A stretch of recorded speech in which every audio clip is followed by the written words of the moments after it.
Hi, welcome to our presentation for class Personality Theories, HUSC 311. Our perspective was genetics and personality. And this presentation was put together by myself, Lori Lingen, Kristen Cassell, and Bree Keefe. Let's take a look at the theorists who are associated with genetics. We have Gordon Allport, Raymond Cattell, Hans Eysenck, Robert McCrae, and Paul Costa. First, let's take a look at Gordon Allport. Gordon Allport was born in 1897 in Montezuma, Indiana, into a family with 4 sons. Allport's mother was very strict in her religious beliefs and did not allow her family to engage in things she believed were not moral. These included smoking, dancing, and wearing bright colors, to name a few. Allport was the youngest of the children and was not included by his older brothers. He grew up not having many friends his own age. He graduated from high school second in his class. Allport went to Harvard and received his associate's degree and his bachelor's degree from there. He met with Freud once in Vienna, which is where he decided that psychoanalysis probes into the unconscious too much. In 1937, Gordon Allport published Personality, a Psychological Interpretation. His purpose in doing this was to bring personality into the mainstream and to formulate a theory of personality development where traits play a prominent role. He did not accept the notion of the unconscious forces dominating the personality of normal, mature adults. The unconscious was important only in the behavior of neurotic or disturbed persons. Allport believed that personality is the dynamic organization within the individual of those psychophysical systems that determine characteristic behavior and thought. Let's take that apart a little bit as our text didn't explain some of that. Dynamic organization, he thought that although personality is constantly changing and growing, the growth is not random, but rather organized. Psychophysical. Personality, he believed, is composed of mind and body functioning together as a unit, and that personality is neither all mental nor all biological. To determine, all facets of personality activate or direct specific behaviors and thoughts. And then characteristic behavior and thought. He believed that everything we think and do is characteristic or typical of us, which means every one of us watching this presentation is a unique person, all by themselves.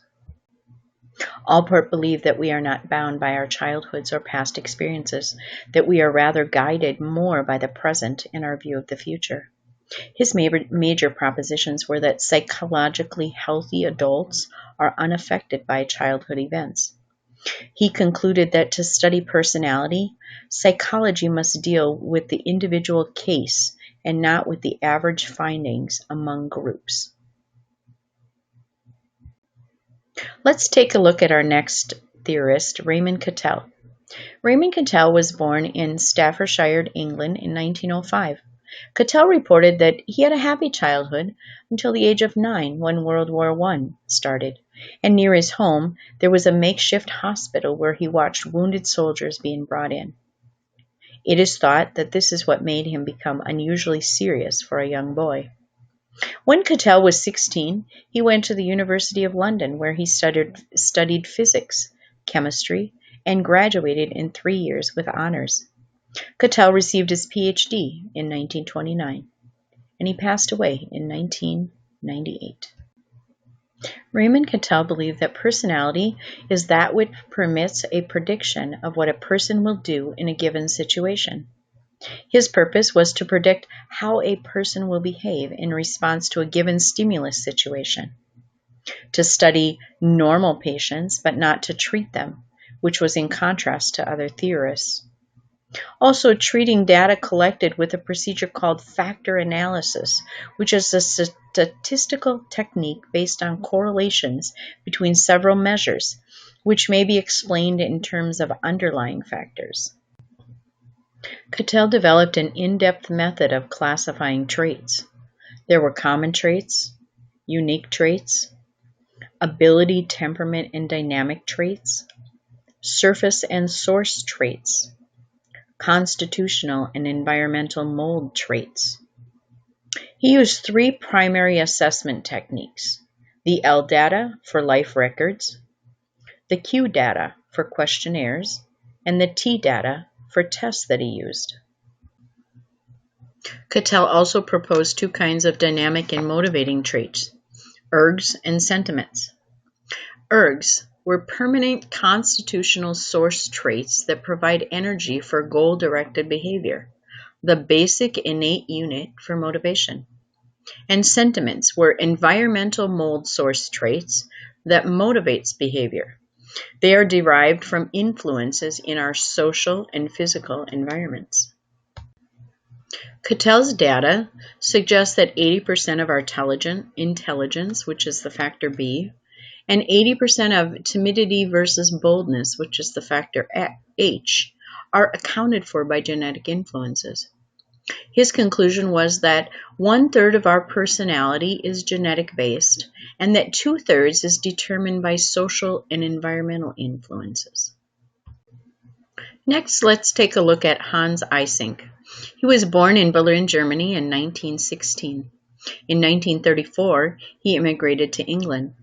When Eysenck tried to sign up to study physics at the University of London, he was told that he didn't have the requisite academic background for it and that he should try psychology. At the time, he didn't even know what psychology was. Over the course of his career, he published 79 books and 1,097 journal articles.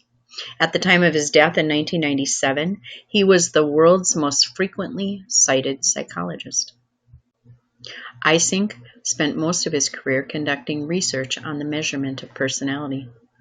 Though he agreed with Cattell, he was a critic of Cattell's research due to the potential subjectivity in the technique and the difficulty in replicating the findings. He supplemented Cattell's method by adding personality tests and experimental studies that broadened the range of variables. The result of his and his wife's research is that personality is based on 3 dimensions, defined as combinations of traits or factors. E, extroversion versus introversion. N, neuroticism versus emotional stability. P, psychoticism versus impulse control or superego functioning. To Eysenck, traits in all 3 dimensions are determined primarily by heredity. He noted that the dimensions of extroversion and neuroticism have been recognized as basic elements of personality since the time of ancient Greek philosophers. In addition, he suggested formulations of the same dimensions also could be found on nearly every personality assessment ever developed. Let's look at our last 2 theorists, Robert McCrae, born in 1949, and Paul Costa Jr., born in 1942. McCrae was born in Maryville, Missouri. He worked for the Gerontology Research Center of the National Institute of Health in Baltimore, Maryland, with Paul Costa Jr. Both men are associated with the 5-factor theory of personality. He is the youngest of 3 children. McCrae went to Michigan State University for his undergraduate studies, and then he went on to Boston University for his graduate study. Costa was born in Franklin, New Hampshire. He was an only son. Costa worked with Robert McCrae in Maryland and co-authored over 200 research articles and several books. He earned his undergraduate degree at Clark University and his master's and PhD from the University of Chicago. When McCrae received his PhD, Costa hired him to work with him on his smoking and personality grant. After this, they both went to work for the Gerontology Research Center of the National Institute of Health. While working at the research center, McCrae and Costa embarked on the big 5 personality factors: neuroticism, worried, insecure, nervous, high-strung; extroversion, sociable, talkative, fun-loving, affectionate. Openness, original, independent, creative, daring. Agreeableness, good-natured, soft-hearted, trusting, courteous. And consciousness, careful, reliable, hardworking, and organized. These factors were confirmed by a variety of assessment techniques, including self-ratings, objective tests, and observer reports. They then developed the NEO Personality Inventory. The acronym was derived from the first three initials of the first three of the 5 factors: neuroticism, extroversion, and openness. Costa is the author of over 300 academic articles and several books. He's perhaps best known for the revised NEO Personality Inventory, or NEO-PIR, which is a psychological personal inventory with 240-item measure of the 5-factor model. This test measures 6 subordinate dimensions, known as facets, of each of the FFM personality factors developed together with McCrae. Let's take a look at some of the assumptions that are used by the genetics approach. Each theorist that we looked at has impacted the assumptions used by this approach. Eysenck said personality is derived primarily from heredity. Allport believed that each person is unique due to genetics. Cattell thought personality can predict one's behavior. McCrae and Costa said personality can be categorized by outward traits. Allport said there was no stability to using genetics. And Eysenck thought there was difficulty in testing. Next, let's take a look at the influence of genetics on society. Grouping people by traits is easy and has a common sense appeal, which may explain why the trait approach to personality has been so popular for so long. Personality can be confused with persona, or disposition. As a society, we group people based on how they portray themselves. Parent-child interactions can also be misunderstood. Society's view of how we parent is a direct reflection of the health of our adult personality. Next, let's look at the influence of genetics on psychology. As we all know, human behavior tends to vary with the situation.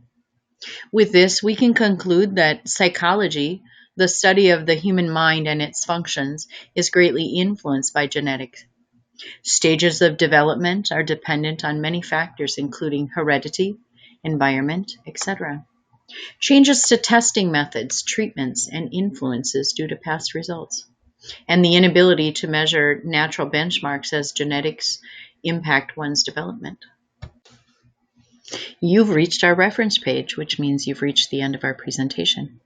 We hope you enjoyed and that you learned something, and we will look forward to viewing each one of your presentations as well. God bless.